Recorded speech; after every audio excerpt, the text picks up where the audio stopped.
Good morning, Northside family, and any guests that might be joining us. My name is Stephen Summers. I'm the worship pastor here at Northside Baptist Church, and I have the honor of closing out our Holy Week devotionals. We've been walking through Good Friday with our morning devotionals that we've put out every day. I hope you've been enjoying those. We started off in the early morning of Friday. Jesus is on trial, first with the religious leaders, and then they take him to the political leaders. He's on trial there, and a lot of stuff going on there. We kind of walked through. We saw the story of Simon of Cyrene and how he got brought into the story, and how legacy can be built just from a small but profound encounter with Jesus Christ. But we know that so much has happened on this day, really during this week. But Friday ends in supposed devastation. Of course, being on this side of history, we know that that's not the case. But let's look at some of the passages here of this last hour. I'd like to read each of the gospel accounts, and then we'll kind of go through them. We start in the book of Matthew, chapter 27, verses 45 through 50. Now from the 6th hour there was darkness over all the land until the 9th hour. And about the 9th hour Jesus cried out with a loud voice, saying, Eli, Eli, lema sabachthani. That is, my God, why have you forsaken me? And some of the bystanders hearing it said, This man is calling Elijah. And one of them at once ran and took a sponge, filled it with sour wine, and put it on a reed, and gave it to him to drink. But the others said, Wait, let us see whether Elijah will come to save him. And Jesus cried out again with a loud voice and yielded up his spirit. And we go to the Gospel of Mark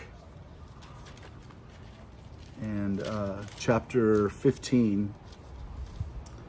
And at the 9th hour, Jesus cried with a loud voice, Eloi, Eloi, lema sabachthani, which means, my God, why have you forsaken me?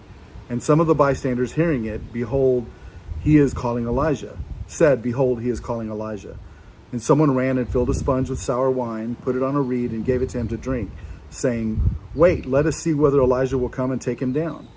And Jesus uttered a loud cry and breathed his last. Then we're in the book of Luke, chapter 23. We've been walking through Luke's accounting of the week on Sunday mornings with Pastor Darrell. This is verse 44. It was now about the 6th hour, and there was darkness over the whole land until the 9th hour, while the sun's light failed. And the curtain of the temple was torn in two. Then Jesus, calling with a loud voice, said, Father, into your hands I commit my spirit. And having said this, he breathed his last. So those three are what are called the synoptic gospels. They're all pretty much kind of the same accounting, same wording. John's gospel is a little bit different. But we're in chapter 19 of John's Gospel, verse 28 through 30.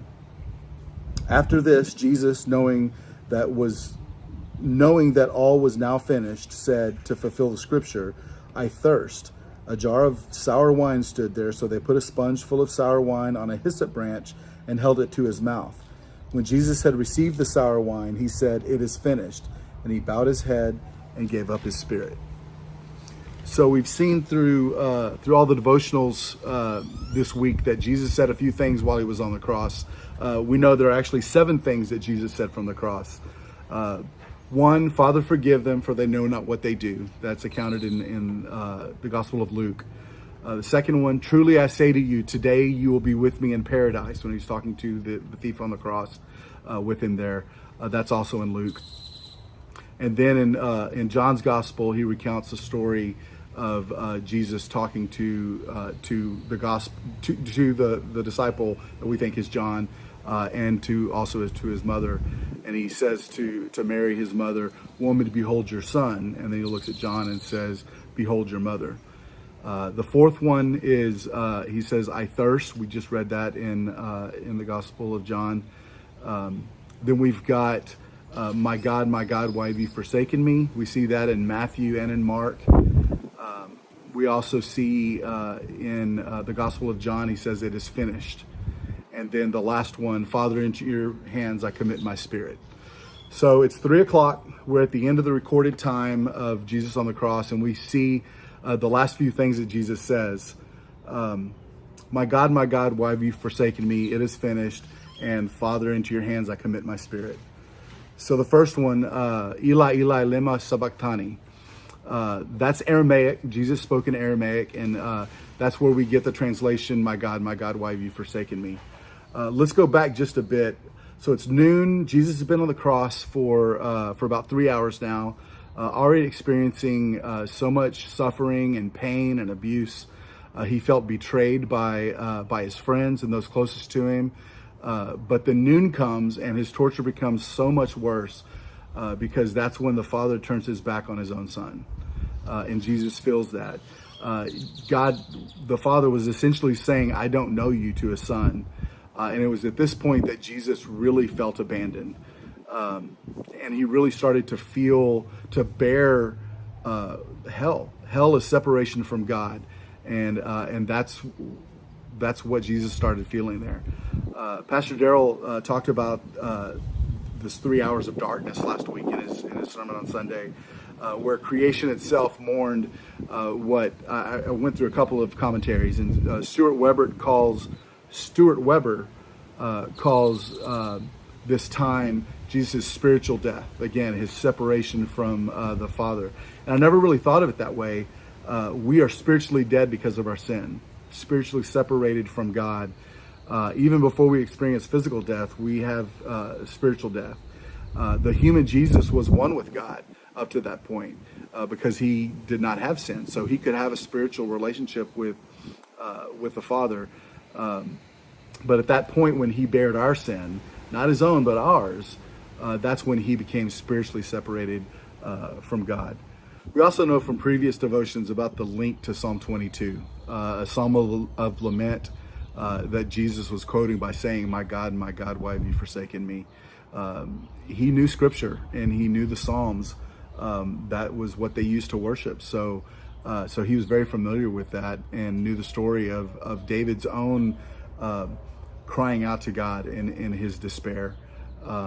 And one of the commentaries I read made the point that by quoting the beginning part of this psalm and saying, Eloi, Eloi, which is my God, rather than, remember in the garden when he was crying out, Father, take this cup from me, he was saying, Abba, Father, my dad, that personal. But by quoting Psalm 22 and saying, my God, he was actually referring to the whole psalm. We know the psalm starts off in that despair, but it doesn't end that way.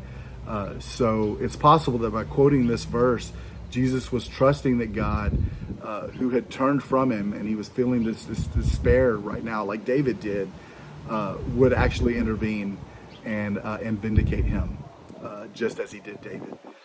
The last two things that Jesus recorded as saying before his death right there at the end is, it is finished, and Father, into your hands I commit my spirit. So all three synoptic gospels record Jesus crying out. In the Gospel of Matthew and Luke, it says he cried out with a loud voice. In Mark, it says he uttered a loud cry. So victims of crucifixion usually had no strength left when they were at the end and about to die, and they were just so exhausted but at the time of actual death. So it would be odd for someone to be able to cry out, a guttural cry. Jesus' loud cry in his last breath was like a shout of victory. William Stroud considered that, and I've seen this in a couple of other commentaries, that Jesus actually died of cardiac rupture, that the extreme stress of bearing the sins of the world had so stressed him out and gotten him physically as well as spiritually to that point that he was actually dying of a literal broken heart. Augustine said that Jesus gave up his life because he willed it, when he willed it, and as he willed it. As was stated in some of the other videos, Jesus wasn't a victim. He willingly gave up his life. By Jesus declaring it is finished, there's a book by James Denny that gives a couple of interpretations of what he possibly could have meant. One was that by crying it out, he was crying out, it is finished, as a cry of relief that his suffering was finally over. Another possibility is that by saying it is finished, it was a cry of anguish because his ministry had ended in failure. I think we all probably agree that that's probably not the case. The other one, which I think is probably the correct one, is that by saying it is finished, it was a shout of victory because the purpose of God had triumphed in his death, that he had fulfilled the thing he was sent to earth to do. So even in anguish and pain, even in the abandonment from his father and his friends that he had felt, Jesus had to have known that his ministry wasn't a failure. He was doing the will of his Father by saying it is finished. He was giving his final report to God.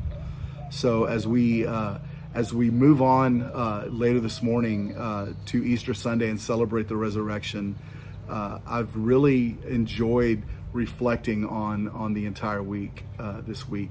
Every year we get to do that, but I think it's important to take the time to walk through what Jesus walked through that week and reflect more than just Jesus on the cross.